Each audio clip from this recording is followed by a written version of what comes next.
Si Hector Rivoire, dans sa statistique du département du Gard, nous décrit Saint-Nazaire comme un village sans intérêt où la production agricole est faible, voire de mauvaise qualité, ne signalant que la Roquebrune, d'où l'on aurait un beau point de vue, c'est parce qu'il ne s'intéresse qu'à la production économique.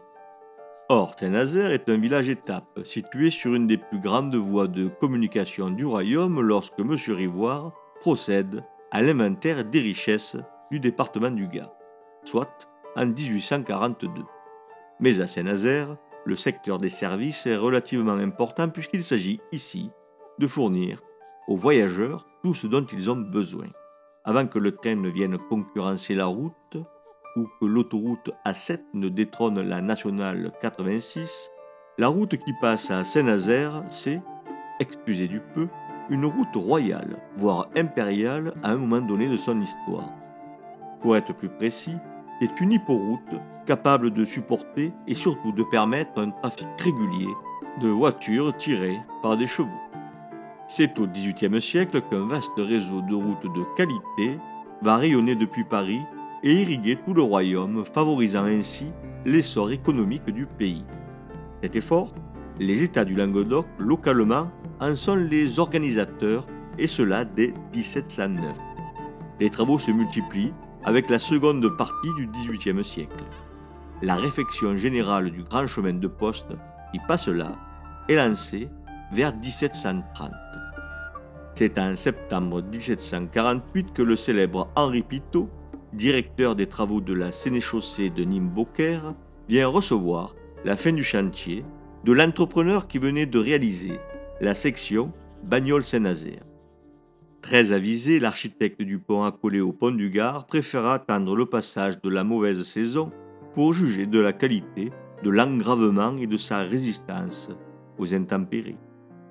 À l'extrême fin de ce siècle, un voyageur anglais des plus antipathiques, qui n'a eu de cesse de critiquer le royaume de France dans son récit de voyage, lâchera tout de même qu'en Languedoc, on trouve des chemins superbes jusqu'à la folie.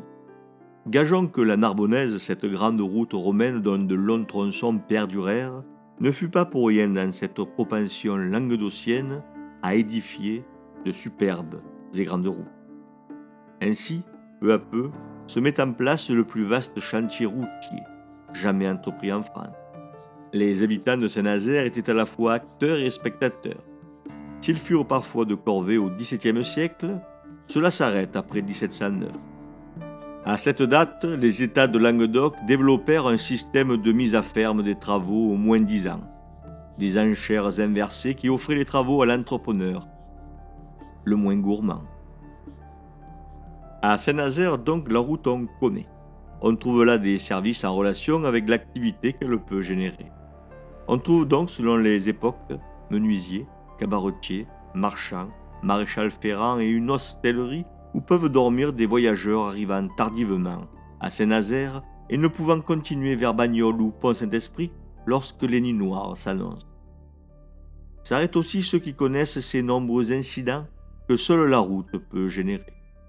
Car c'est un fait.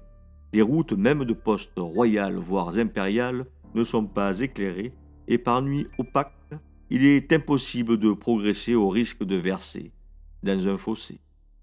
C'est pareille mésaventure qui arriva à Voltaire alors qu'il faisait route vers la Prusse pour rendre cette visite qu'il avait promise à Frédéric II, roi poète et soi-disant philosophe.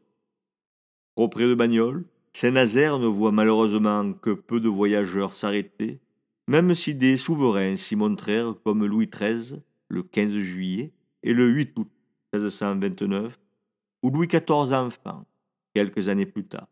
Cela ne permet pas au village de tirer des revenus importants d'une position ô combien privilégiée sur un axe majeur de la province et du royaume. Cette route de poste si importante pour les pouvoirs en place. La reconstruction du grand chemin de poste dans les années 1740 ne fit qu'accentuer la tendance. Mais en 1720 et 1721, le blocus du Rhône réalisé pour contenir la peste en Provence avait donné un coup de fouet à la circulation. Le transport avait alors été défendu sur le fleuve, ainsi, passagers et marchandises descendant de Lyon, du Vivarais, ou de l'Auvergne transitèrent par la route par le Saint-Esprit vers le sud, et donc par Saint-Nazaire.